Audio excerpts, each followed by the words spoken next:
Selamat malam Aumania. Kita berjumpa lagi di Midnight Live. Apa kabar penonton?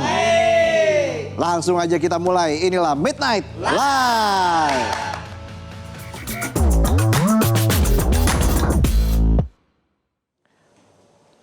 Berita malam ini kita akan bahas pesawat. Bukan pesawat telepon. Tapi ini soal pesawat tempur yang katanya terbang mendominasi. Tapi ujung-ujungnya malah jadi puing di lokasi. Yang satu bilang berhasil menjatuhkan. Yang satu lagi bilang masih menguasai langit Iran. Yang tadinya saling serang pakai amunisi, berubah jadi lomba narasi. Jadi begini ceritanya begini. Ketua Parlemen Iran, Mohammad Baghir Ghalibaf, mengunggah foto yang diklaim sebagai puing-puing pesawat militer Amerika Serikat C-130 yang ditembak jatuh. Dalam unggahan di platform X pada Minggu 5 April, Ghalibaf memperlihatkan gambar yang disebut sebagai bangkai pesawat Amerika Serikat. Meski belum ada verifikasi independen. Tapi cara Iran menyampaikan klaim ini tenang. Nggak histeris. Nggak perlu teriak-teriak. Kayak politisi yang butuh suara gara-gara surveinya anjlok.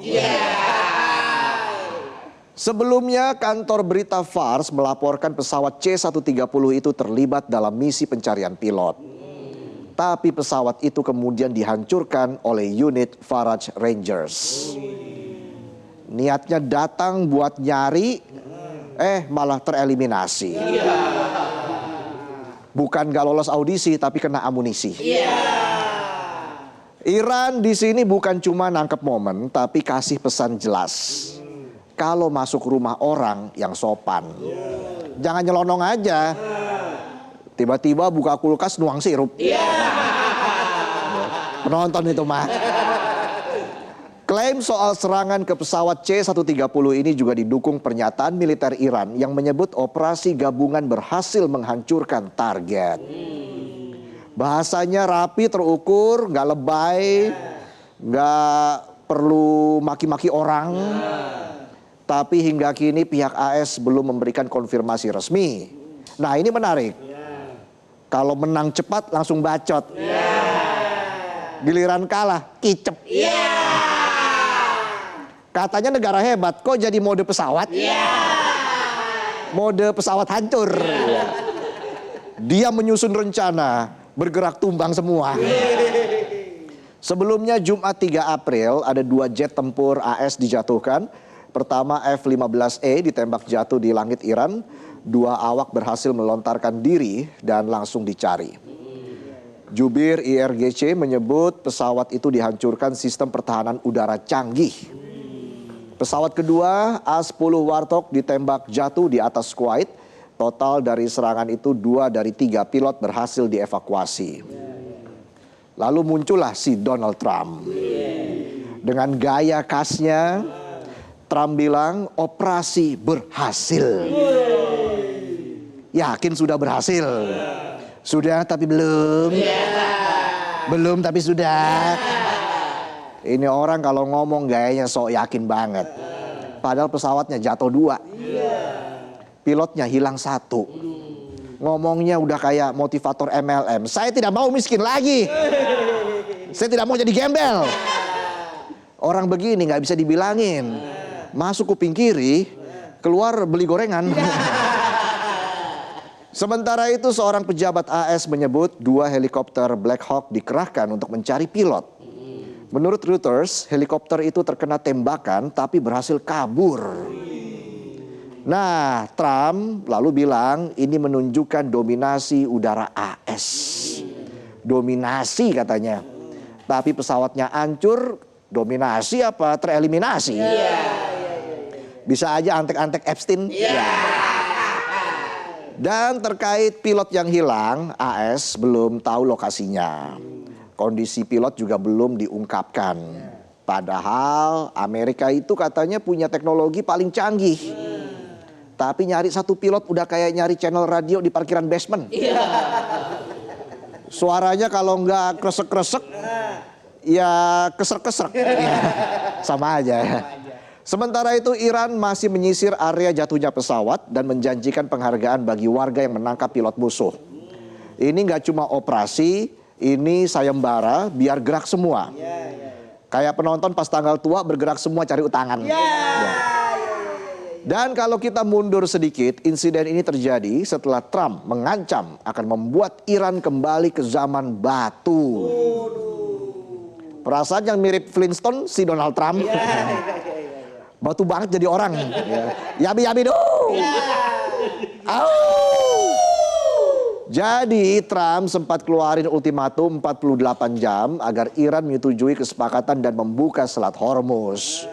Bahkan dalam ultimatumnya Trump mengancam kalau Iran gak sepakat dan gak buka Selat Hormuz, Trump bakal serang pembangkit listrik dan jembatan.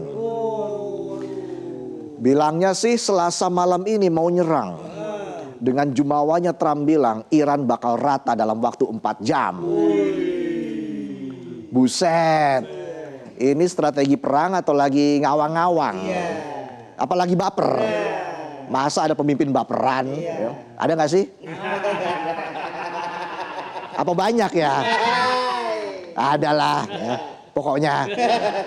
Menanggapi ultimatum Trump, militer Iran langsung balas dengan gaya diagnosa dokter kejiwaan. Mereka bilang Trump kayak orang frustasi, gugup, dan bodoh. Bahkan jubir pusat komando Khatam Al-Anbiya gak pakai bak-bik-buk, gak bertele-tele, langsung balas ancaman. Kalau benar Trump serang fasilitas sipil, mereka akan balas lebih dahsyat. Dan kondisi sekarang konflik semakin meluas, menyebabkan ribuan korban dan mengguncang ekonomi global. Tapi di tengah panasnya konflik, kantor berita Axios yang bermarkas di Arlington, Amerika tiba-tiba memunculkan kabar rencana gencatan senjata 45 hari. Katanya pembicaraan melibatkan Amerika Serikat, Iran, dan mediator seperti Pakistan, Mesir, dan Turki. Dan pembicaraan dilakukan secara tidak langsung antara Steve Witkoff dan Abbas Araghchi.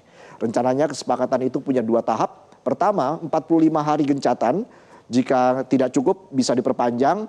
Dan kedua, ada kesepakatan menghentikan konflik secara permanen. Tapi menurut Reuters, laporan Axios itu belum terkonfirmasi. Pihak AS masih diam. Nah ini pas ditanya mingkem, sekalinya ngoceh langsung ngancem. Tapi di balik konflik ini kita lihat 2 gaya. Iran yang tenang dan terukur, sementara Amerika emosional, brutal. Intinya dunia nggak butuh pemimpin yang hobinya mengancam. Dikit-dikit ngancem. Dunia butuh pemimpin yang bisa bikin tentrem. Karena satu ancaman bisa jadi serangan dan satu balasan bisa bergulir jadi perang yang berkepanjangan. Teruntuk para pemimpin, camkan baik-baik, jika kekuatan terus dipakai untuk menakut-nakuti, maka jangan heran jika konflik tidak akan pernah berhenti. Itulah tadi sajian pembuka kami di Midnight Live. Dan kami akan kembali dengan sejumlah informasi lain. Hari ini juga ada Sebat Selasa Baca Komentar.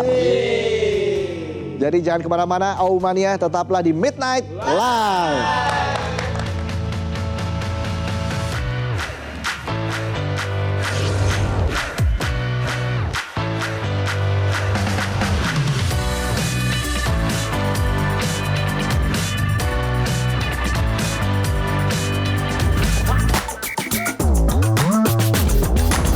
Jelajahi cara baru mendapatkan informasi. Download Metro TV Extend sekarang.